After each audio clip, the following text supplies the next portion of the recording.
This is pretty darn exciting. I'm seeing I've been all over the state. I've been all over from Cache County to Washington County looking and talking and speaking with Democrats, and I got to tell you, it feels damn good to be here today with you. So,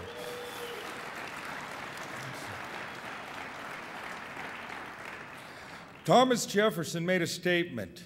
He said, "I sincerely pray that all members of the human family may find themselves securely established in the enjoyment of life, liberty, happiness, and happiness." Now, here we are today, living in an age of greed and entitlement and arrogance from our Republican leaders, people who want to steal opportunities from our children by micromanaging education, by throwing vouchers in our face when a majority of Utahns say no.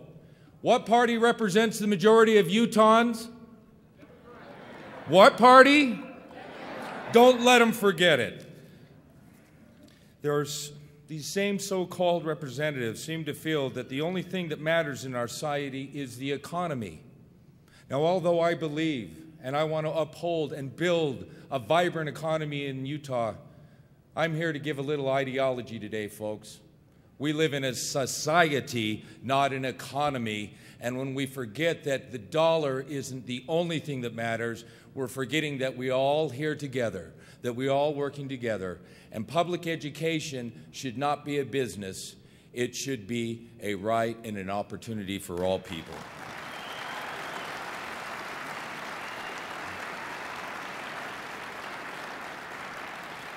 You know, they continue to fight legislation to protect children from cigarette smoke because they say it's a property right. But then they go off, as Wayne Holland said, and build stadiums for their friends, micromanaging the municipalities, the people we elect to run our communities, to run our cities, to run our counties. They try to micromanage the school board, the people we elect to run our education system.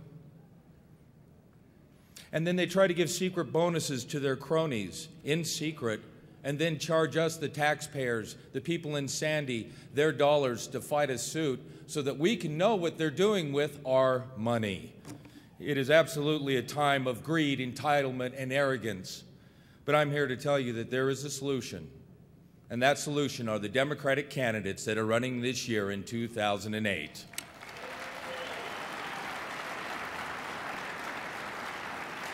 But for those opportunities to happen, we have to work harder than we ever have before.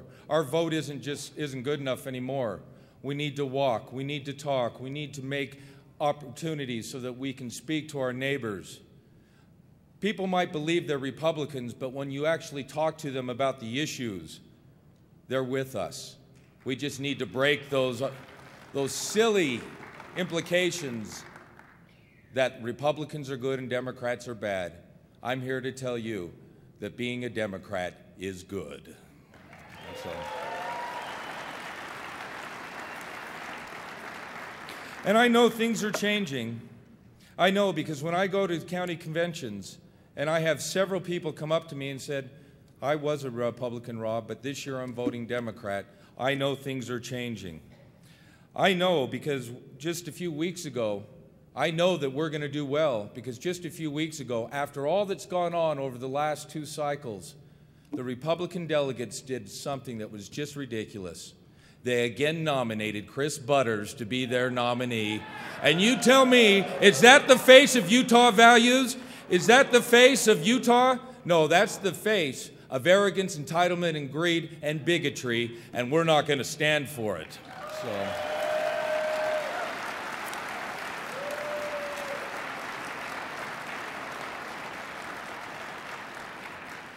I have a whole lot of notes here, and I'm going to ignore them because, you know, there are a lot more important people than I to stand up and talk to you today. You're going to pick a gubernatorial candidate today. You're going to hear from an attorney general candidate, from some legislators, but most importantly, you're here. You're here, and that means you are the elite of Utah Democrats. You are the ones that understand that change starts here, that it starts with you. And I'm here to tell you that unity is going to be important for us. We cannot beat up on each other. We have to stand by each other. Without unity, we are a party cast adrift, struggling for change, omitted and alone. But through our tireless labor, our incredible efforts, we can stand resolute in our mission, strong, unfailing, victorious. The future is our responsibility. And I want to add some words to Thomas Jefferson's statement.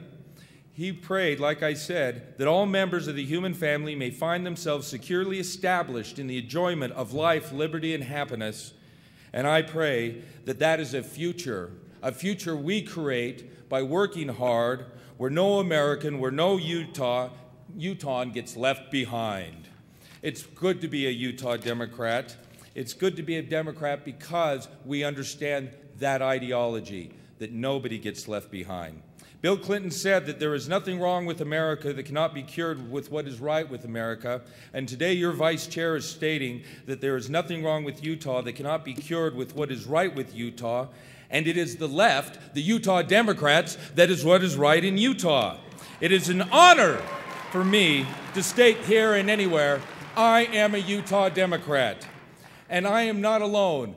Look at this, people. Look at you. Look at all of you. I am not alone, and that brings me great courage. It's not easy. It's not hard. Wayne Holland once again said we need to work harder. We always do work harder. And this is going to be a year. This is just the beginning of coming back to that time, just like we had before when Cal Rampton and Scott Matheson was our governor. But we always talk about the past. Let's talk about the future. People like Peter Caroon and Ralph Becker, who are showing the state of Utah what it means to be. It means to be a steward of the people's needs.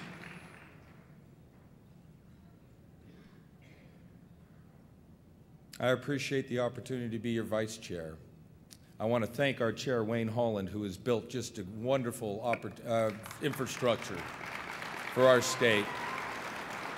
Todd Taylor, our executive director, for being there whenever we need him. Craig Axford, Tika Beard, Bill Keshler, all the people that are part of our project.